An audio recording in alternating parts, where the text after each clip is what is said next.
قال النبي صلى الله عليه وسلم لا يدخل الجنة جسد غزي بحرام أو كما قال عليه الصلاة والسلام. وقال تعالى في شان حبيبه آمرا ومخبرا إن الله وملائكته يصلون على النبي يا أيها الذين آمنوا صلوا عليه وسلموا تسليما. اللهم صل على محمد وعلى آل محمد كما صليت على إبراهيم وعلى آل إبراهيم إنك حميد مجيد. اللهم بارك على محمد وعلى آل محمد كما باركت على إبراهيم وعلى آل إبراهيم إنك حميد مجيد. بلغ العلا بكماله وفتقت بكماله حسنت جميع خصاله صلوا عليه وآله. সবাই কেমন আছেন? আল্লাহ তাআলার শুকরিয়া আদায় করি। আল্লাহ তাআলা আমাদেরকে ভালো রেখেছেন, সুস্থ রেখেছেন। সুস্থতার সাথে পবিত্র মন নিয়ে আল্লাহ রাব্বুল আলামিনকে খুশি করার উদ্দেশ্যে গুনাহ মাফের আশা নিয়ে আল্লাহ তাআলার নৈকট্য হাসিলের আকাঙ্ক্ষায় আল্লাহ রাব্বুল আলামিন যে আমাদেরকে তার ঘরে আসার তৌফিক দিয়েছেন, সেজন্য সেই মহান মনিকের দরবারে তারই দেওয়া জবান দিয়ে তারই শেখানো ভাষায় কালিমাতুশ শুকর আদায় করে সবাই বলছি আলহামদুলিল্লাহ।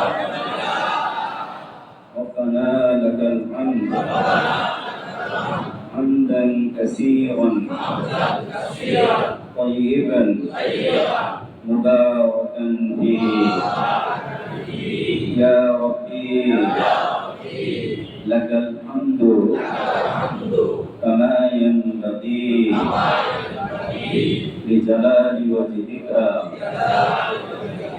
وعظيم سلطانك। প্রশংসা করলাম কার? সকল প্রশংসার একমাত্র মালিককে। সাথে সাথে আমরা সবাই দিল থেকে একবার পড়ে নিই সাল্লাল্লাহু আলাইহি ওয়াসাল্লাম।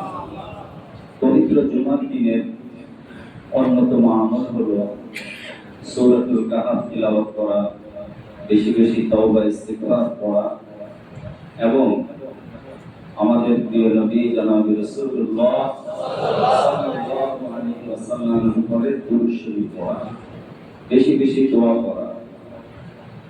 এজন্য জুমার দিনকে হাদিসের ভাষায় সাইয়্যিদুল আইয়াম বলা হয়েছে, সপ্তাহের শ্রেষ্ঠ দিন। একটি হাদিসের মধ্যে রয়েছে গরিবের ঈদের দিন। ঈদের দিন যেমন গুরুত্বপূর্ণ, সপ্তাহের এই শ্রেষ্ঠ দিবস হিসাবে জুমার দিনটাও অত্যন্ত গুরুত্বপূর্ণ। অন্য সময় মুসল্লিদের এত আগমন হয় না, জুমার দিনে তত বেশি হয়, ঠিক কিনা বলি? এরপরে আমরা জুমার দিনের অন্যতম একটি অনুষঙ্গ হলো যে মিম্বার থেকে যে কথাগুলো আসে, সেই কথাগুলো আমরা একটু খেয়াল করে শুনি। অন্তত সপ্তাহে একদিন হলেও কিছুটা সময় আমরা কোরআন এবং হাদিসের আলোকে দুই একটা কথা শুনি।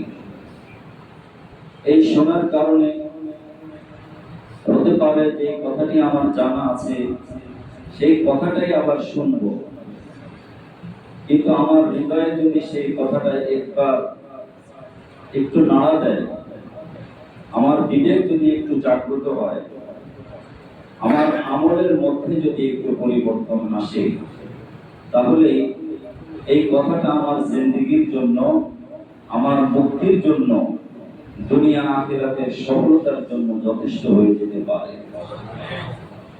এজন্য আমরা অত্যন্ত মনোযোগ সহকারে শুনবো, যা কিছু শুনছি সেই অনুযায়ী যেন আমরা সবাই আমল করতে পারি বলি আমিন।